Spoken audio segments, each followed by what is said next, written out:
Hai, Assalamualaikum. Selamat datang dan jumpa lagi dalam YouTube channel Zai Ismail. Hari ni akan nak cerita pengalaman akak kena warded dekat Salam Specialist Hospital Shah Alam Section 19 disebabkan food poisoning. Hari ni 29 hari bulan 1, doktor datang tadi. Akak dah boleh discharge sebenarnya hari ni. 24 hari bulan hari tu, akak masuk office hari Isnin 24 hari bulan tu. Akak masuk office, beli makan. Akak beli makan dekat office lah, dekat cafe office. Pagi tu akak makan mi dengan telur separuh masak. Bukan telur separuh masak, telur mata yang goyang tu, kiranya separuh masak lah kan. Lepas tu tengah hari pula akak makan nasi dengan lauk ayam. Lepas tu dalam pukul 3.30, pukul 4 macam tu, perut akak dah start meragam, dah sakit dah. Dah start pergi ke bilik air, semua dah. Lepas tu pukul 5.30 akak habis kerja. Tapi akak tak boleh balik sebab akak duduk berulang ke tandas. Lagipun kalau akak balik masa tu pukul 5.30 tu, kalau daripada KL nak ke Shah Alam tu waktu peak hour, mungkin akan ambil masa dalam sejam lebih akak nak sampai ke Shah Alam. Jadi akak memang tak nak ambil risiko lah. Takut nanti bila dah jam tengah-tengah jalan tu, memang akak tak boleh nak berhenti pun susah kan. Duduk dalam kereta, jam sangkut kat situ. Jadi akak memang stay kat office. Akak sambung buat kerja walaupun akak berulang kat toilet masa tu dan memang sakit perut masa tu. Dalam pukul lepas maghrib lah, lepas semua orang dah balik kat office, tak ada orang sebab akak seorang-seorang tinggal kan. Lepas maghrib dalam pukul 7.45, pukul 8 macam gitu, baru akak bertolak balik. Tu pun ambil masa 45 minit nak sampai ke Shah Alam lah. Tapi nasib baik dia masa tu tak ada rasa nak membuang ke apa ke. Cumanya sepanjang perjalanan tu memang sakit perut lah. Dia punya sakit perut tu rasa macam sakit perut contraction nak bersalin tu. Jadi dah sampai ke rumah tu, akak minta tolong husband akak beli pil Cikitaun je. So malam tu makan pil Cikitaun. Lepas tu memang akak baring terus. Tapi still berulang ke toilet lah. Masa tu memang dah membuang pun keluar air je lah. Malam tu memang masa akak tidur tu, akak rasa lah badan akak menggigil. Sejuk gila masa tu. Akak tak perasan pun akak demam masa tu sebab akak fokus dekat sakit perut tu. Dia punya fokus dekat sakit perut. Lepas tu berulang ke toilet setiap masa tu, sampai akak tak perasan yang akak ni demam. Dalam pukul 3.30, pukul 4 macam gitu, akak bangun nak minum air dan nak pergi ke bilik air. Lepas akak bubuh air tu, akak tak perasan masa bila akak jatuh. Akak sedar je, akak dah terbaring atas lantai. Sebab malam tu bila akak balik tu, husband akak dah sediakan makan semua dah lah. Cumanya sebab perut akak ni meragam kan, jadi tak boleh nak makan. Memang rasa lapar lah. Jadi bila akak sedar je yang akak terbaring dekat lantai tu, akak minta tolong husband akak buatkan Milo lah. Tapi dia macam tak, perut tengah meragam, jadi dia tak lalu nak makan ke nak minum kan. Lepas tu walaupun akak minum air masak je pun, dia akan keluar balik, dia terus keluar. Jadi setiap kali akak minum tu, on the spot tu dia akan pergi ke bilik air terus, dia akan keluar. Lepas tu pagi tu Iman pergi sekolah, siap-siap semua. Lepas tu tengah hari tu akak minta husband akak tolong hantarkan akak ke Salam Specialist Hospital kat Section 19. Sebab company akak cover under company. Lepas tu Salam ni dia accept under company akak ni, Salam accept untuk emergency lah, tak perlu GL semua kan. Jadi akak terus datang ke Salam dalam pukul 1 lebih macam tu, lepas Iman balik sekolah. Sampai je doktor check, demam panas masa tu doktor cakap. Lepas tu dah dehydration, sebab masa akak sampai tu akak nak pergi tandas terus tau. Tapi bila tanya nurse tu kat mana tandas, dia tunjuk tu kan, akak dah tak larat nak pergi dah, tak larat nak jalan dah. Jadi akak sanggup tahan duduk je atas kerusi tu, tak apa, tak pergi toilet pun. Lepas tu husband akak dia pergi minta wheelchair. Jadi terpaksa naik wheelchair nak pergi ke tandas sebab tak larat nak jalan jauh dah kan. Doktor check tu, doktor kata dah tak boleh balik dah ni, dah kena tahan. Jadi kena tahan lah masa tu. Doktor masukkan, sebelum kena tahan tu doktor cucuk dulu kat sini, tangan belah kiri ni ada bekas cucuk kat sini. Dia cucuk kat sini, masukkan, dia ambil darah, dia ambil sampel darah. Lepas tu dia masukkan air terus. Bila dah masukkan air sebotol tu, baru rasa ada tenaga balik. Sebab daripada pukul 1.24 hari bulan tu sampai pukul, kiranya sampai 25 hari bulan tu, 24 jam jugalah akak tak makan apa-apa pun.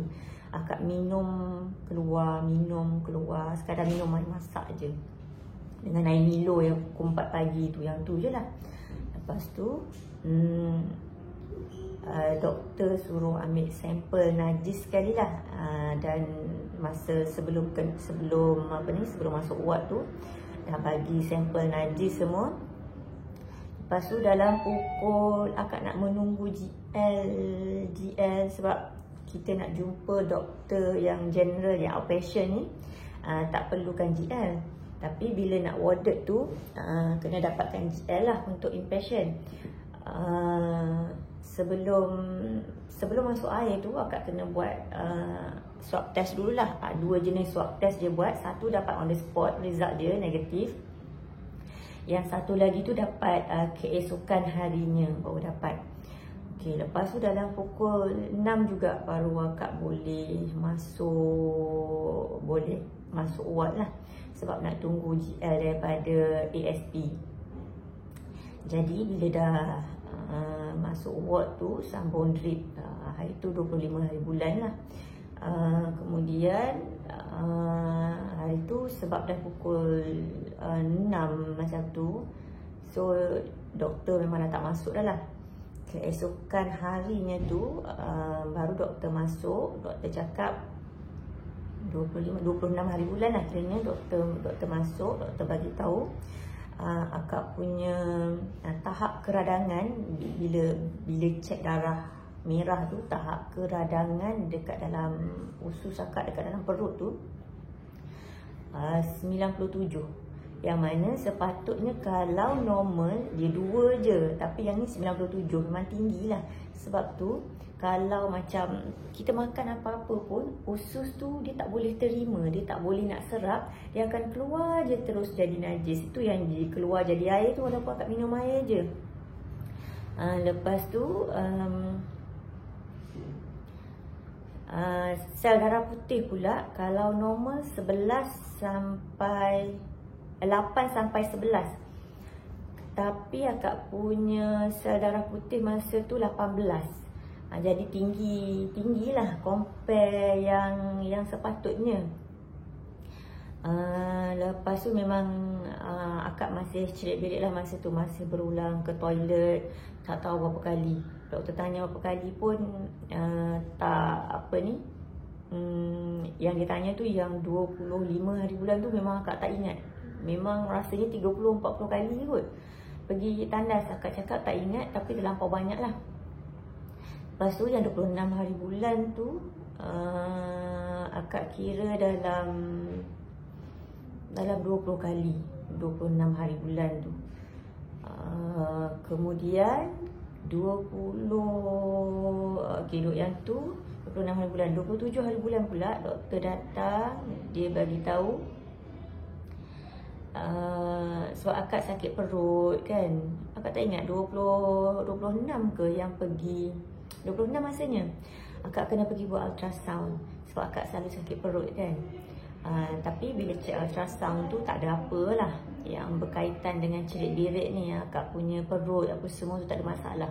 Sebab doktor dia nak check takut sakit perut tu sebab batu karang ke, sebab apa-apa yang lain lah kan. Tapi okey, alhamdulillah tak ada masalah yang tu. Kemudian bila 27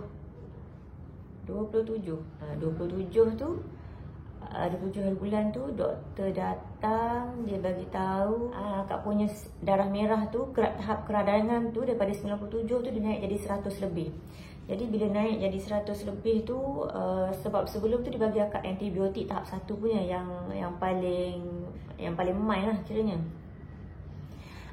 Tapi bila tak jalan macam itu, doktor bagi tahu dia akan bagi yang paling tinggi punya. Jadi bila dia bagi yang paling tinggi punya tu,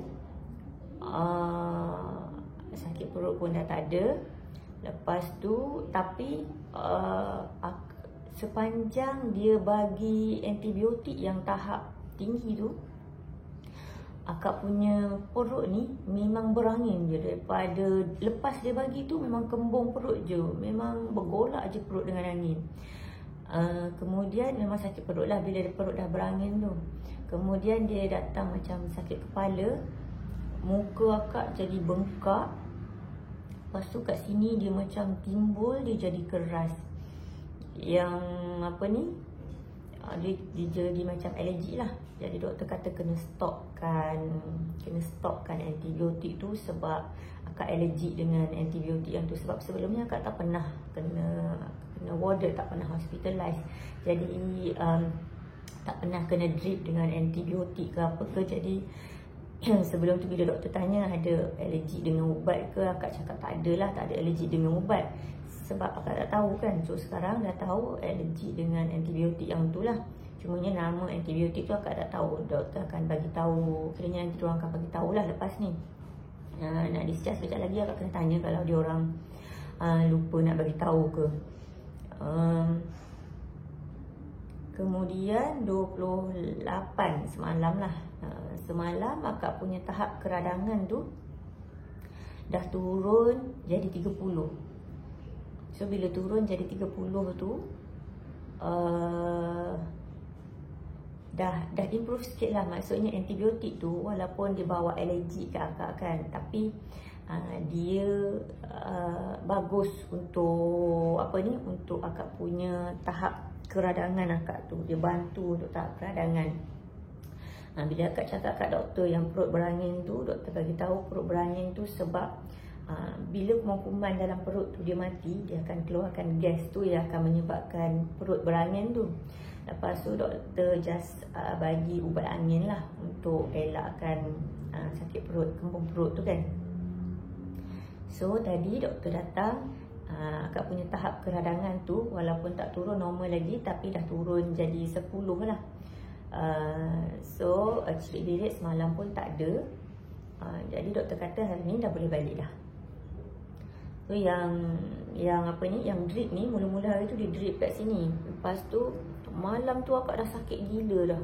Sebab mungkin akak punya kulit ni dia macam nipis kan. Jadi jarum tu dia terasa mencucuk kat kulit ni. Jadi dia jadi bengkak. Nurse kata kena tukar sebab kalau tak tukar nanti dia akan ada infection. Jadi tukar buat belah kanan. Lepas tu bila buat belah kanan tu yang ni tukar 26 hari bulan. So 26 hari bulan tu tukar buat sebelah sini. 25 masuk kat sini, 26 masuk kat sini. Bila masuk kat sini tu nurse tu cakap, dia kata dia terpaksa guna jarum baby sebab dia tak boleh guna jarum dewasa. Urat ni macam dia timbul sebab agak kurus kan. Sebab kulit pun macam nipis je kan. Tapi urat akak tu kecil, jadi terpaksa guna jarum baby lah. Tapi bila sehari lepas tu nurse tu kata dah bengkak dah. Akak memang rasa sakit, tapi yang ni rasa okey lah, comfortable daripada yang ni. Sakit tu bila tekan saja, cumanya sebab jarum tu dia naik mencucuk, yang tu yang buat dia jadi bengkak tu. Akak minta nurse tu macam tape dia guna macam dia punya sekelas dia tu kan. Akak minta dia tape je macam gitu. So dia dah letak lah. Bila dah letak macam gitu selesa lah. Cumanya kalau tekan tu dia sakit lah sikit. Tapi nurse dia buka juga sebab mungkin dia takut infection kot. Lepas tu dia tukar, dia letak sebelah sini pula ni dia macam pelik pula kat tepi sini. Cakap kat nurse tu, nurse kat sini pun dah buka dah, sakit dekat sini, tak boleh cucuk dah. Dia kata tak apa, saya cari urat lain. So itulah dia cari urat dekat bahagian tepi ni pula. Tapi bila letak bahagian tepi ni dia jadi macam pergerakan tu susah lah. Kalau macam kat sini kita boleh gerakkan sendi kita macam gini kan, kita boleh gerakkan sendi. Tapi bila kat sini ni kan macam dekat sendi kan, jadi tak boleh nak gerakkan. Jadi macam susah sikit lah pergerakan dia tu. So kiranya akak ada dekat sini daripada 25 hari bulan sampai 29 hari bulan. 29, 30, 25, 26, 27, 28, 29. 5 hari jugalah akak kena warded dekat Salam Specialist Hospital ni. So bilnya akak tak tengok lagi. Bil cover akak punya company punya coverage lah. Akak ada medical card juga, tapi akak tak nak pakai medical card tu. Dekat sini akak duduk bilik single. ASP dia cover 160 untuk bilik. Jadi bilik kat sini akak rasa kurang daripada 160 lah. Sebab dia auto terus bagi ke akak bilik single. Kalau macam akak rasa kalau kat Avicenna dengan KPJ Shah Alam tu memang tak dapat lah 160 tu. Kalau ikutkan akak punya personal yang medical card tu, dia punya coverage 200. Tapi sebab kalau untuk medical ni kita tak boleh combine dua tu, 160 200 kita tak boleh nak combine. Dia kena masing-masing, salah satu je yang akan bayar. Jadi akak pakai company dululah yang personal tu, memang akan nak simpan in case jadi apa-apa ke, kita tak tahu kan. Bukan kita tahu kita kerja sampai bila, kena buang kerja ke, kita tak tahu rezeki kita, nasib kita macam mana kan. Alhamdulillah lah, bukanlah minta lah kena buang kerja ke, tapi manalah tahu kan, kita jaga-jaga. Jadi yang personal tu akak simpan, akak tak guna, biar je dulu. Walaupun dah discharge, tapi akak tetap kena jaga makan jugalah. Paling kurang pun seminggu doktor kata tak boleh makan makanan berlemak, berminyak, kena kurangkan makanan berminyak. Makanan pedas tak boleh, sebab kalau akak makan benda tu lagi, dia akan macam memburukkan keradangan dalam perut tu. Jadi memang akak kena elak makanan-makanan tu. Masa kat sini pun, walaupun menu dia tu kita boleh pilih, ada ayam masak merah lah kan, tapi akak cuma boleh pilih makan roti, bubur dengan sup je. Jadi menu akak kat sini hari-hari, pagi makan roti dengan jam ataupun sandwich ataupun bubur nasi. Ke tengah hari pula sup ayam ataupun sup ikan dori ataupun bubur. Dengan kalau petang biskut, malam biskut. Lepas tu kat sini dia hidang makan tu dia awal sikit. Pukul 11.30 makanan dah datang dah. Lepas tu nanti pukul 12.30 dia dah datang ambil dah. Jadi mula-mula tu macam akak macam lapar lah kan. Bukan lapar je lah, dia cepat. Lepas tu masa mula-mula masuk tu akak tak boleh makan banyak sangat. Akak makan macam suku-suku macam gitu je. Jadi bila dia ambil, akak just makan suku portion daripada apa yang dia bagi tu. Jadi memang kelaparan lah akak. Sebab yelah makan sikit je kan. Lepas tu dia bagi makan macam makan yang full meal macam itu, breakfast dengan bukan breakfast pun makan bubur sikit je. Boleh makan bubur 1 sudu 2 sudu macam gitu je. Macam memang tak lalu nak makan bila masa awal-awal hari tu. Lepas tu malam Dia memang akan bagi masa paling lama pun 2 jam lah untuk untuk kita habiskan makanan tu. Cumanya 2 hari ni je, 2 hari ni yang akak makan boleh habiskan makanan yang dibawa tu. Jadi tak adalah rasa lapar sangat sebab kita boleh habiskan kan. Walaupun dia ambil cepat sebab makanan tu dah habis, tak apalah. Sebab masa awal-awal hari tu akak makan sikit-sikit tu dengan harapan nanti akak boleh makan lagi kan. Tapi tak, dia akan ambil je terus. So akak dah siap kemas-kemas barang semua. Tapi akak nak makan dulu sebab makanan baru sampai. Tadi akak tanya dekat nurse tadi, bilik single dekat sini RM130 semalam. Harga dia macam masih sama macam yang tahun 2019 punya dululah. Sebab sebelum ni husband akak pun pernah masuk sini juga tahun 2019 dulu. Total bill dia akak tak tahu, akak kena check nanti bila dia